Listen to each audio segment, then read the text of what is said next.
रोहिंग्याओं को देश के मुसलमानों से जोड़ना सही है? ये तो वो इलीगल अवैध शरणार्थी है ना जिनको बाहर करने की बात सरकार कर रही है।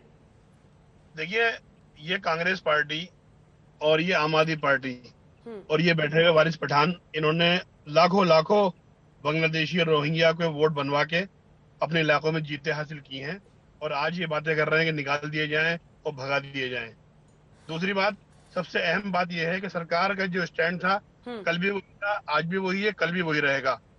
जो प्रताड़ित लोग अगर जो है यूएन के चार्टर के तहत आते हैं भारत के अंदर तमाम कागजात लेकर, उनको जिस तरीके से भारत के लोगों को बाहर पनाह दी जाती है या कहीं भी दुनिया में जो कानून है उसको पनाह दी जाती है, वो दी जाएगी। किसी भी इलीगल को भारत के अंदर 1 इंच जमीन नहीं दी जाएगी। गृह मिनिस्टर ने साफ कर दिया है। हरजीत सिंह पुरी का जो ट्वीट है वो ये कहता है कि जो कानून के दायरे में आएंगे लोग उनको हम रखेंगे, क्योंकि वो हमारा मुआहदा है पूरी दुनिया के साथ, यूएन के साथ में। अब ये अमानतुल्लाह हो या आम आदमी पार्टी के लोग हों या कांग्रेस या वारिस पठान, ये वो लोग हैं अपने अपने इलाकों के अंदर 50-50 हजार रोहिंग्या के वोट बनवा के, बांग्लादेशियों के वोट बनवा के चुनाव जीते हैं। मगर अफसोस की बात यह है कि उसी जनता ने इनको नकार दिया और आज ये चुनाव हार चुके हैं। इसलिए कूदफान मचा रहे हैं क्योंकि ताकि देश के लोग इनकी चालाकी समझ सकें। ठीक है सौरभ जी, इसका जवाब दीजिए। वो सीधा इल्जाम लगा रहे हैं कि आम आदमी पार्टी हो, अन्य पार्टियां हो, उनका वोटर्स लिस्ट में उनका नाम डलवाकर आप लोग वोट की राजनीति करते हैं। देखिए, ये इतनी बेवकूफाना बातें थी। 40,000 तो रोहिंग्या केंद्र सरकार कह रही है कि आए हैं। सुप्रीम कोर्ट के अंदर हलफनामा दिया हुआ है कि 40,000 आए हैं। ये बोल रहे हैं कि 50-50 हजार लोगों के इनके वोट जो है हमारी कॉन्स्टिट्यूएंसी में बन गए। मेरी कॉन्स्टिट्यूएंसी के अंदर तो टोटल 1.5 लाख वोटर हैं और उसके अंदर शायद मुस्लिम जो होंगे सारे मिला लूं तो भी 2-2.5 हजार होंगे। उसके अंदर कितने रोहिंग्या होंगे और क्या होगा मुझे नहीं लगता, ये तो बेकार की बात है। मैं एक बहुत बड़ी बात आपसे करना चाहता हूं अंजना जी, कि इतना बड़ा षड्यंत्र अगर देश के अंदर हो रहा था, कुछ अफसर मिलके ये षड्यंत्र कर रहे थे जिसके अंदर एफआरआरओ के अफसर थे जो मिनिस्ट्री ऑफ होम अफेयर्स केंद्र सरकार के अंदर आता है, दिल्ली पुलिस के अफसर थे जो केंद्र सरकार के अंदर, जी दिल्ली पुलिस के अफसर थे, एफआरआरओ के। काज़मी साहब जी, रुक तो जाइए, उसके अंदर उनकी बात पूरी हो जाए प्लीज। कौन से विभाग के वो अफसर थे जो इतनी बड़ी साजिश देश के खिलाफ कर रहे थे? एफआरआरओ एमएचए के अंदर आता है, होम डिपार्टमेंट सेंट्रल गवर्नमेंट का। दिल्ली पुलिस एमएचए के अंदर आता है, सेंट्रल गवर्नमेंट का।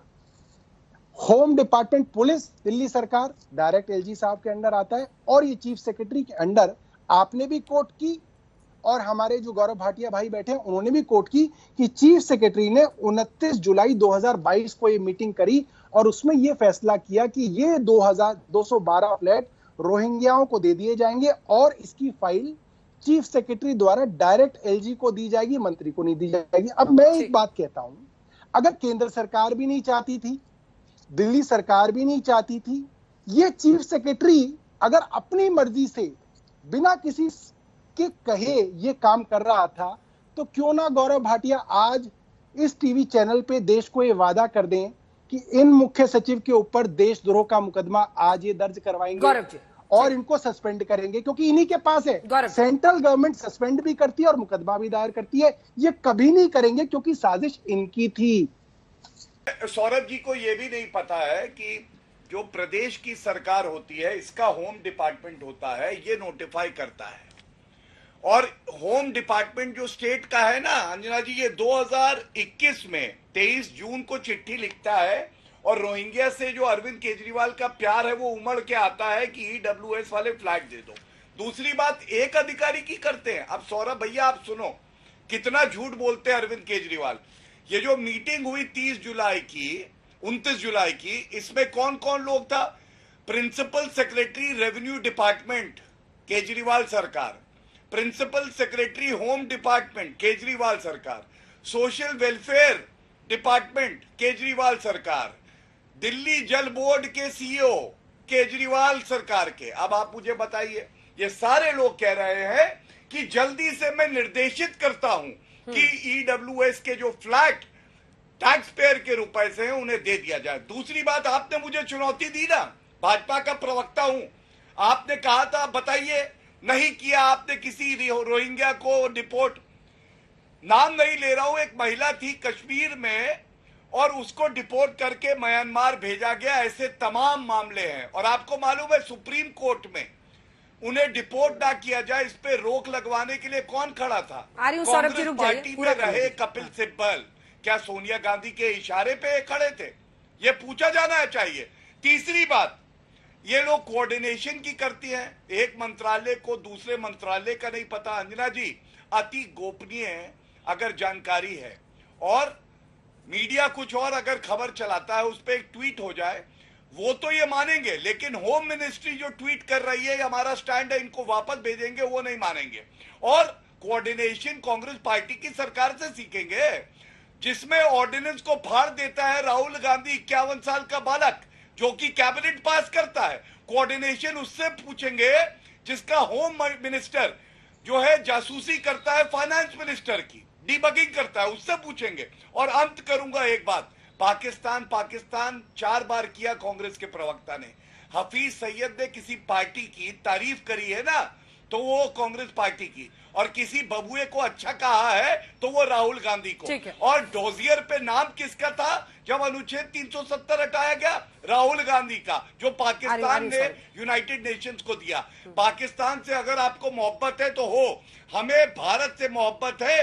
भारत को हम इस दीमक को हटा के और मजबूत करेंगे। सौरभ जी, छोटा सा जवाब, इसके बाद आलोक जी। मैं इनकी बात, गौरव भाटिया बड़े भाई है, इनकी बात बड़ी कर दी। दिल्ली सरकार षड्यंत्र कर रही थी, दिल्ली सरकार ने अफसरों से षड्यंत्र कराया, देश के खिलाफ देशद्रोह कराया, देश के खिलाफ षड्यंत्र कराया।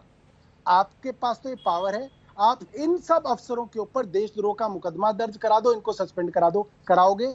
आप नहीं कराओगे क्योंकि आपके इशारे पे काम हो रहा था। मैं चैलेंज कर रहा हूं, नहीं, कहते जाए कट्टर ईमानदार याददाश्त चली गई उनकी। सौरभ भाई, लेंगे एक्शन। आप यही सुनना चाहते हो ना? सुनिए, जिसने गलत किया है बख्शा नहीं जाएगा, चाहे रोहिंग्या हुआ हो और चाहे आपके जैसी पॉलिटिकल पार्टी। मैं बता रहा हूँ, एक्शन लेंगे। सुनिए, उत्तर तो सुनिए, बता के उत्तर सुनिए, सुनिए, मैं बता बता के जाऊंगा।